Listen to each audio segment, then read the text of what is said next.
Pitch decks are one of the many tools we have at our disposal as filmmakers to hopefully communicate the vision we have for our films and to also hopefully inspire others to help us make those films. Oftentimes financially, we want people to help us make films in the financial sense. But movie pitch decks really do go deep, and while I have dabbled with them, I am no expert. So in order to give you guys a truly detailed look at what it takes to make a successful movie pitch deck, I reached out to one of the hosts of my favorite filmmaking podcast, Just Shoot It. I guess just to start off, you want to introduce yourself? Yeah, sure. My name is Oren Kaplan. I'm a filmmaker, director. I do mostly commercials the last couple of years, but I've made a couple features. I used to work for Disney doing some episodic stuff. I came to LA about 15 years ago to try to get into film. Every week I listen to Oren and he's talking about filmmaking and he's interviewing other filmmakers. And it didn't take me long to notice that he had a certain fascination for pitch decks and treatments. Maybe a love-hate relationship would be a better way to phrase it. But either way, I knew right away that he was the perfect person to reach out to in order to learn more about this subject. What are some different styles of pitch decks? What are the differences? I see a lot of terms floating around there. There's pitch decks, there's lookbooks, there's story bibles, there's treatments.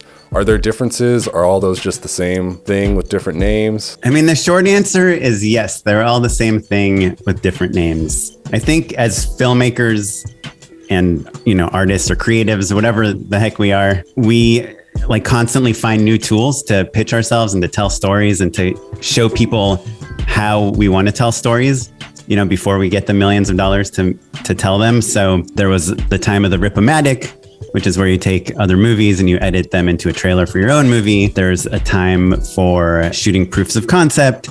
There's making treatments, there's decks, there's 3D animations, there's renders, there's going to locations and shooting video boards or photo boards. All these things are tools to try to sell yourself. For a commercial, we just call them treatments. Pitch deck, lookbook, I think it's the same thing. Lookbook maybe implies more visuals than a pitch deck. Maybe the pitch deck includes a scene from the script or the script. They're all different tools, but basically they're PDFs of pictures and words. So not only are you trying to pitch your project in an exciting way, but you're also trying to pitch yourself.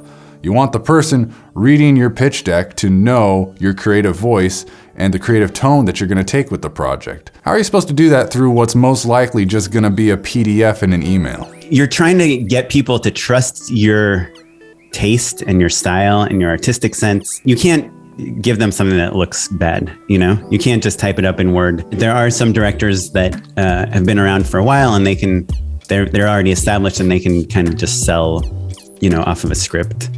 But I think for the rest of us, the font is important, like where I put my page numbers, where I put the company logos, what images I use. I never, ever use low-res images. I only use high-quality images.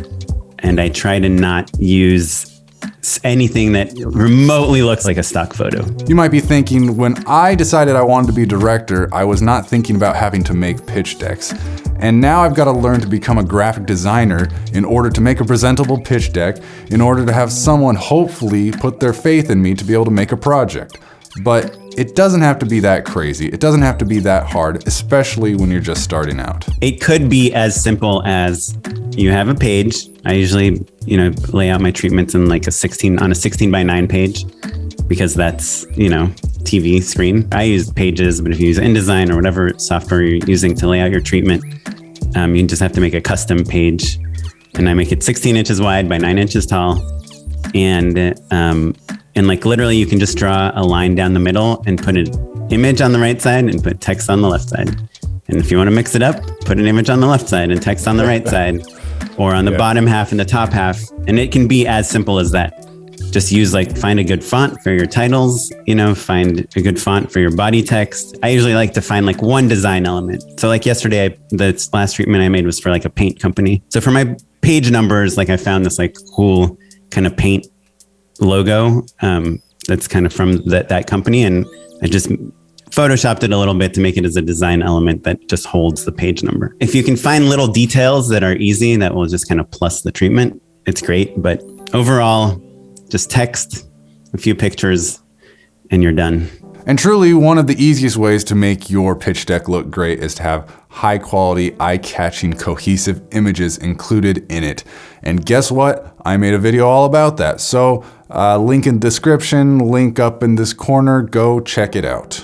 I made a whole video about it, but what is your go-to method for finding images for your treatments and pitch decks? There's a lot of places. You covered two great ones. You covered Shot Deck, which is probably the best film one right now. I think you mentioned FilmGrab, film-grab.com. Yeah. But my secret weapon is a website that most people don't have access to, unfortunately. It costs money. It's called Source Creative. Source Creative is a database of commercials. Their tags on their images are like way better than Shot Deck. Like you could literally type in dog supermarket and you'll get like 20 commercials with a dog in a supermarket, and you can download the commercial 1080p, and then I pull them all into Premiere. I pull still images for my treatment, and on occasion, if I'm like really trying to aim for a certain tone or feeling or vibe, and I've found like 10 different pieces that have it, I'll edit like a little Rip-O-Matic, a little inspo. I call it an inspiration reel or whatever. Now, I covered a lot of options of how to get images for your pitch deck in that video I mentioned, but Oren actually brought up one I forgot to include in that video, and I'm really glad he did. I take a lot of photos. I pitched on this job for Panera Bread where it takes place in like a coffee, like kind of a cool hip coffee shop. And I happen to go to a cool hip coffee shop almost every day. And I've taken pictures of my kids there all the time. And so, I use some of those pictures in the treatment. I try to find elements from my life that show that I'm connected to the material and try to use images from that too. If it makes sense for the treatment, obviously. I think that all of this talk about pitch decks and treatments can start to feel overwhelming and boring and uncreative, but I don't think that it always has to be. While making pitch decks can be tedious and time-consuming, I think it can also be a great time for you to really refine your idea. It can be a time where you practice your pitch. It can be a time where you practice communicating concisely. It can be a time where looking through images, you find new inspiration on how to film your project. And through the process, you might just find yourself becoming a better storyteller. In your opinion, what makes a pitch deck really stand out? I think the cover has to be really good, the first page of any treatment.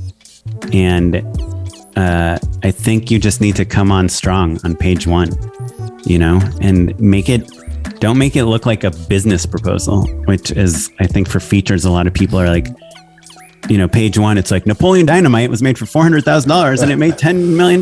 Blair Witch was made for $18,000. Like, people aren't dumb. They get distracted and bored super easily. So you need your treatment to feel like the opening of a movie, like the opening of a TV show. Like, it needs to catch you, like with really good copywriting, like the language has to be good. The images have to be good. And you have to get to the point and not be vague and not say like, this is going to blow your mind. You have to be specific. I don't know what makes a pitch deck stand out. I just know what makes it for a bad pitch deck, and it's boring stuff and bad images.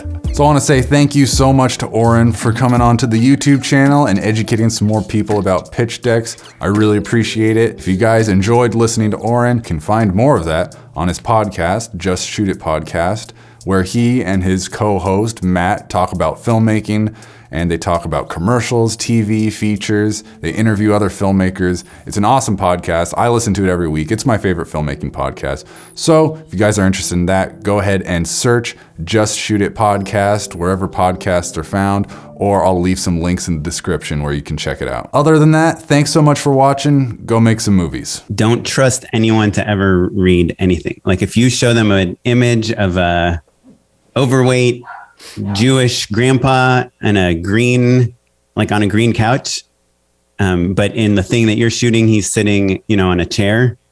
Someone will say like, okay, so he's sitting on a couch, and you're like, no, you see, I wrote that he'll be sitting in a chair, but that was like the only picture I found.